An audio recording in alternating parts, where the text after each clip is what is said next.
Coming up on this Wednesday edition of Daybreak, President Park Geun-hye presses lawmakers to reach a deal on reforming Korea's public pension system, saying the future of the country depends on it. Korea slams Japan for trying to put sites that were once forced labor camps on the UNESCO World Heritage List. Plus, Iraq's Prime Minister says the country's security forces have recaptured the city of Tikrit from Islamic State militants. Daybreak begins now.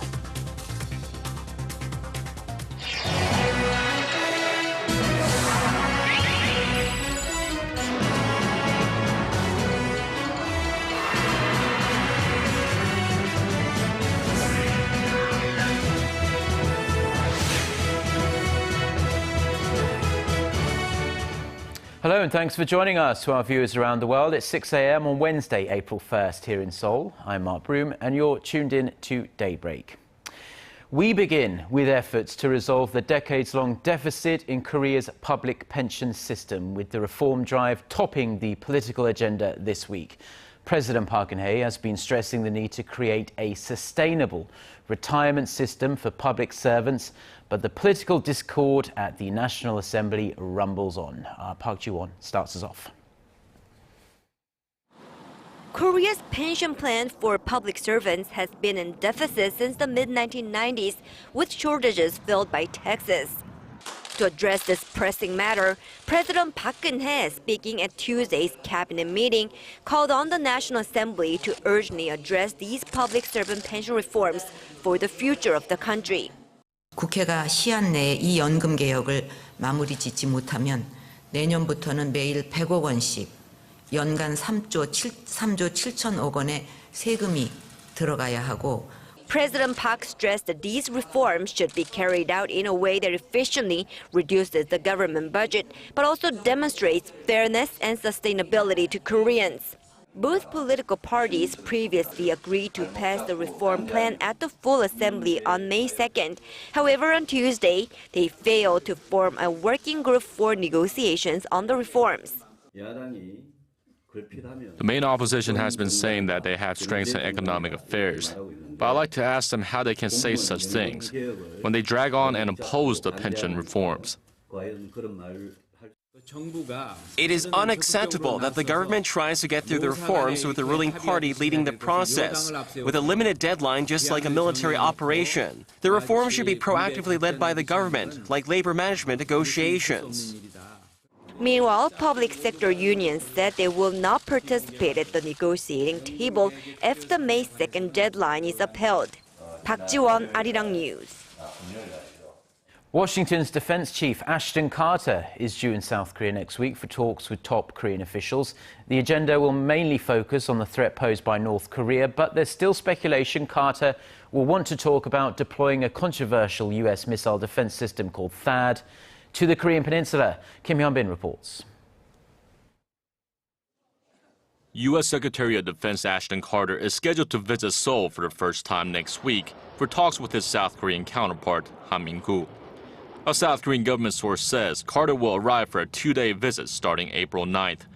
During his talks with Han and President Park Geun-hye, Carter is expected to discuss ways to better deal with North Korean issues and to boost the two countries' military alliance. But the main focus is on whether the deployment to South Korea of a U.S. missile defense system called THAAD will be on the agenda. Since THAAD is a hot issue, it looks unlikely it will be formally mentioned, but there's a high possibility it could be discussed informally on the side. It's an issue that has stirred controversy both at home and abroad, with China and Russia both expressing their strongly opposition to it. Carter is known to be a strong advocate of the THAAD system. During his confirmation hearing in February, he emphasized the need to beef up missile defense, calling North Korea's ballistic missile capabilities a direct threat to the United States and South Korea. Chairman of the U.S. Joint Chiefs of Staff, Martin Dempsey, who was in Seoul last week, said he had productive discussions with his South Korean counterpart, Geun-hye, about building an integrated air and missile defense system in South Korea. Officials in Seoul say that did not come up during their discussion. Hyun-bin, Arirang News. President Park Geun-hye has dismissed concerns that Korea is stuck between the world's two superpowers in terms of its foreign policy. At a luncheon on Tuesday, the president was quoted as saying that one does not need to worry about Seoul being caught in the middle of the US and China when referring to Korea's decision recently to join a China-led regional bank and a pending decision on whether or not to bring in a controversial US missile defense system, as we heard just then, THAAD. She reportedly added that Korea makes such decisions based on a pool of information and with dignity. US Treasury Secretary Jacob Lew says Washington is looking forward to cooperating with the China-led regional bank. According to Chinese media reports, Lew said cooperation between the two countries can be carried through the China-US Strategic and Economic Dialogue, as well as the World Bank and the Asian Infrastructure Investment Bank. The comments came during a meeting between Lew and Chinese Premier Li Keqiang in Beijing. Lew also welcomed China playing a bigger role in global economic affairs. The China Daily reported, however, that some observers see Lew's comments as the US ruling out the possibility of joining the AIIB. The meeting came ahead of the March 31st deadline for nations to apply to become founding members of the bank, which had raised speculation Lew may discuss US participation. A former US nuclear negotiator says it will be hard for the Obama administration to draw up a new nuclear deal with North Korea. Speaking at a meeting hosted by US website 38 North, Robert Gallucci said, even if the US president can reach a nuclear agreement with Iran, it will be hard to achieve one with Pyongyang. Gallucci said that senior officials in nuclear talks with Iran also deal with North Korea's nuclear programs, pointing out that the officials can't have too many agendas on their plate at once. He said striking deals with both countries is not impossible, but the prospects aren't that bright either because it's such a difficult task. Gallucci was credited with diffusing the first North Korean nuclear crisis by negotiating the 1994 agreed framework deal with Pyongyang. And South Korea has slammed Japan for its attempts to push the candidacies of some highly controversial industrial sites. These sites in question are where many Koreans were forced to work under Japan's colonial rule in the early 1900s. Hwang Sang-hee reports. Korea has reiterated its opposition to the possible listing of a group of Japanese industrial facilities on the UNESCO World Heritage List. Seoul's foreign ministry said Tuesday that the Meiji industrial sites, where tens of thousands of Koreans were forced to work under Japanese rule in the early 1900s, should not be recognized as intangible cultural assets.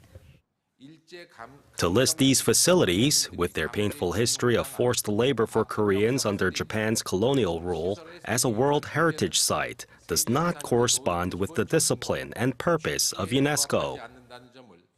However, there are reports that the International Council on Monuments and Sites, or ICOMOS, said Japan's industrial facilities are qualified as a UNESCO World Heritage Site, upping Tokyo's chances.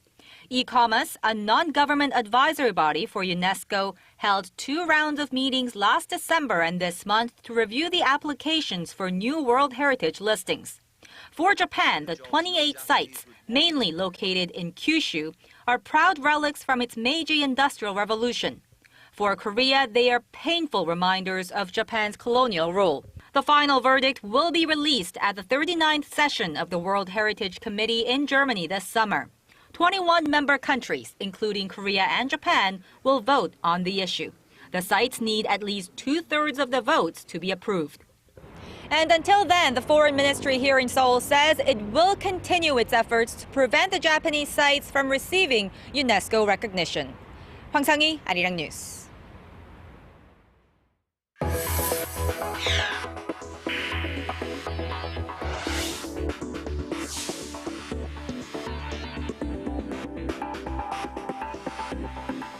Korea's industrial output rose at the fastest pace in nearly 4 years last month, but the rise came largely from temporary factors, so questions still linger over the health of the nation's economic recovery.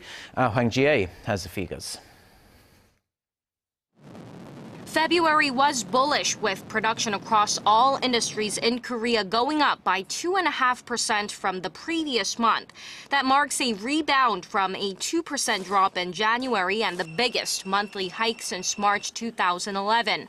But when taking a look at the underlying trend of figures, it's not all rosy.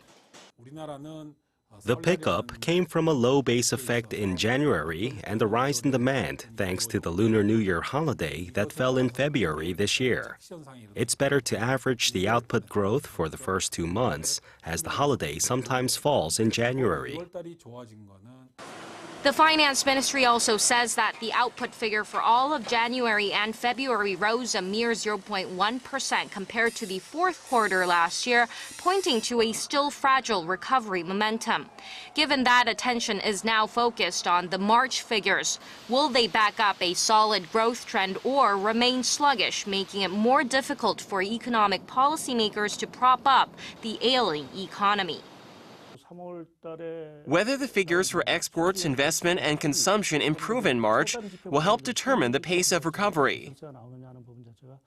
The Finance Ministry, however, expects the trend of low oil prices and the low key rate to benefit the economy, gradually strengthening Korea's recovery momentum. By sector, output in mining and manufacturing went up 2.6% in February from the previous month, thanks to strong demand for automobiles and semiconductors. Service sector output rose 1.6%, while retail sales spiked nearly 3%. Hwang Jie, Arirang News. Now, times are changing in Korean society because many Korean senior citizens 65 or older say they are not living with their children back in the day a great many used to. And they're also not receiving any financial help from their now adult children either. And that's raising some rather serious questions about whether the government is ready to handle the rapidly aging population we are seeing here in Korea. Shin Se-min reports. Nearly 15% of the Korea's population is 65 or older, a sign that the country is on the path to becoming a senior society. But instead of feeling more independent, many seniors are growing insecure. Korea's Welfare Ministry said Tuesday that 7 out of 10 seniors are either living with their spouse or on their own without any help from their children. A survey last year of nearly 10,500 seniors by the Korea Institute for Health and Social Affairs also showed 3 in 10 were working post-retirement to support daily living costs. This is raising questions about whether there's enough government support for the country's rapidly aging population. But some experts say the problem stems from traditional customs. Unlike many Western countries, most Korean parents support their children through college and even till they get married. So while the parents or the elderly in this case are economically active, they aren't saving as much for their age years, eventually forced to make more even when they're old. Chung added that government initiatives to help seniors should improve, like broadening the reach of pension programs. Meanwhile, younger generations should start saving up earlier to lighten the load for their parents and give them more opportunity to save for their golden years. Shin Se-min, Arirang News. Now, 2 of Korea's biggest conglomerates, Samsung and LG, have called a truce and agreed to stop all legal disputes among their group affiliates. The decision resolves 5 conflicts, including a battle over an alleged act of vandalism by LG employees. Now, Samsung accused LG of deliberately wrecking its washing machines at the Germany-based IPA electronics show last September.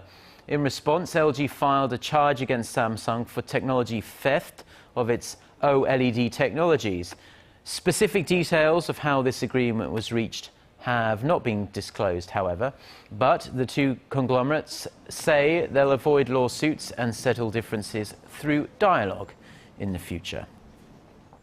Now, Korea has been joining the global trend of encouraging smokers to kick the unhealthy habit.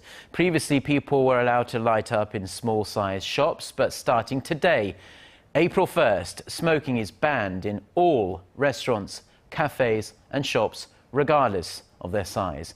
Kim Ji-yeon reports. Smoking will be prohibited in all restaurants, coffee shops, internet rooms, and cafes in Korea. Those caught violating the rule will be subject to a penalty. The smoker will be charged up to $90, and the proprietor could be fined $1,500. Local authorities say they strengthened the restriction after giving businesses a 3-month grace period this year. Small-sized shops less than 100 square meters in width were initially exempt from the restriction, but are now subject to the rule. Shops are banned from running smoking areas, but smoking booths are still permitted, though customers inside them can't be served food or drinks.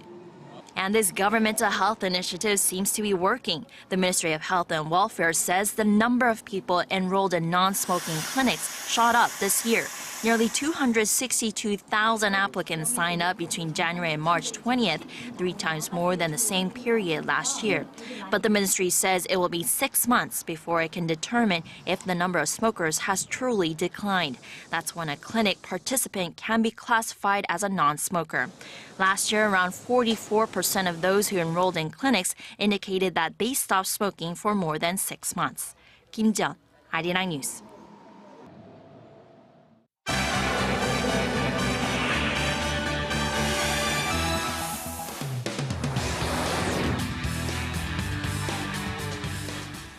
Time now for a look through the global headlines we're following on this Wednesday morning from Seoul. For that, we turn to Eunice Kim, standing by for us at the News Center. Good morning, Eunice. And good morning to you, Mark. After a month-long battle, Iraq's second-largest city of Tikrit has been liberated from the grip of the Islamic State group. That is according to the official Twitter account of Iraq's Prime Minister Haider al-Abadi, which congratulated Iraqi security forces and popular volunteers, referring to the Iran-backed Shiite militia, on the historic milestone. The victory marks the most substantial yet in Iraq in the fight against IS, which had taken large swaths of territory, including Mosul to the east. Abadi's spokesman had earlier said forces raised the Iraqi flag at the center of Tikrit and was clearing the city. Most of Tikrit, once home to some 200,000 people, had mostly emptied out of the city ahead of the military operation. A spokesperson for the U.S.-led coalition, however, cautioned that there was still work to be done as parts of the city remained under IS control. And with just hours to go to their self-imposed deadline, the P5+1 nations, Germany and Iran, have agreed to continue talking into Wednesday. Iran's senior negotiator said he was willing to talk until all unresolved issues were resolved. Sanction relief issue has been resolved, not today or yesterday. We have had long discussions on this, but there are issues which are related to sanctions, which are still under consideration. The White House also said that Washington was willing to continue the momentum until all sides arrive at a workable preliminary political agreement that will be used as a basis for a comprehensive nuclear deal in 3 months' time. Representatives from the UN Security Council countries Germany and Iran have been locked in talks for nearly a week to end a 12-year standoff between the West and Iran over its nuclear ambitions. And a first for Nigeria. What's being called its most competitive presidential race to date has handed victory to the opposition candidate, former military ruler Muhammadu Buhari. He beat out incumbent Goodluck Jonathan, who has been Nigeria's leader since 2010. Buhari's camp said Jonathan had sent his congratulations by phone, conceding defeat. At that point, Buhari had enjoyed a significant lead of more than 2 million votes. Many voters said they believe the former general was better suited to defeat Boko Haram. And Lufthansa has confirmed co-pilot Andreas Lubitz had in fact alerted its training school that he had had a bout with severe depression in the past. The statement potentially opens room for criticism of the German airliner and its screening process, as its CEO last week had said he knew of no reason why the 27-year-old would have deliberately crashed his plane into the French Alps. The statement said the alert came in 2009 when Lubitz had resumed training. On Monday, Dusseldorf state prosecutors said Lubitz was treated for suicidal tendencies before getting his pilot's license.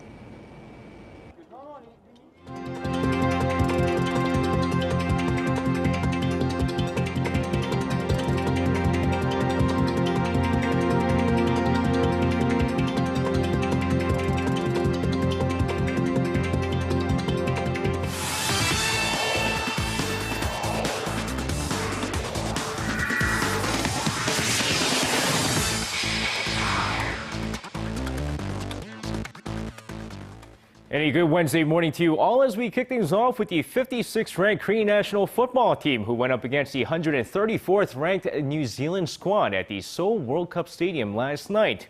Now a rather slow match with the rain coming down a bit throughout the night, but in the 37th minute of the match, a penalty is called on the New Zealand goalkeeper and a spot kick for Son Heung-min, but that chance is wasted as Marinovic goes to the right for the save and it's 0-0. A minute later, Marinovic with another super save keeps the score at 0-0 as Chaduri subbed out at the 42nd minute of the match. And going into the second half, match remains scoreless until Uli Stilleke's latest pick, Lee Jae-sung, pokes one past the goalkeeper, and that's the game winner as Korea beats New Zealand 1-0. Your final score.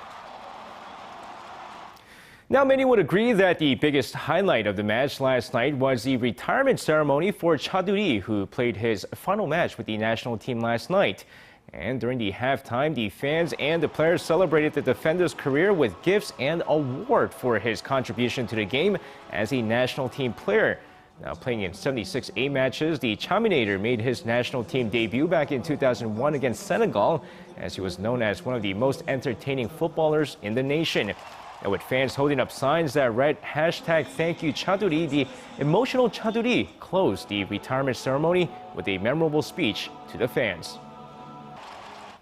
And now moving over to the 2014-2015 KBL Championship Series between the defending champions Ulsan Mobis Phoebus and the Wonju Dongbu Promi, as Mobis went into Game 2 leading the series 1-0. But in Game 2, Dongbu off to a great start as they take a slim 22-20 lead in the first quarter before going into halftime with a 43-35 lead.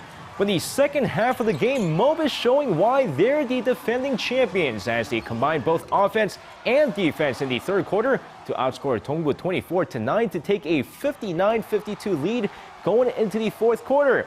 And despite Dongbu trying to bounce back late in the game, Moon Tae-young's 30 points too much for Dongbu as Mobis takes a 2-0 series lead with an 83-65 victory.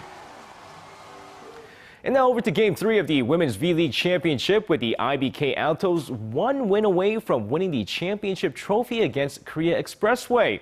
And just like the first two games of the championship series, IBK continues to spread the offense around the same three attackers in Destiny Hooker, Park Jung-ah, and Kim Hee-jin. And with the three scoring in double digits in all three games, Nicole Fawcett and Korea Expressway have no chance whatsoever, as IBK takes this in 3 sets to claim their first title since the 2012-2013 season. Well, congratulations to them, and that's going to wrap it up for me. This has been SJ. Have a great rest of the day, and see you guys again for your sports needs.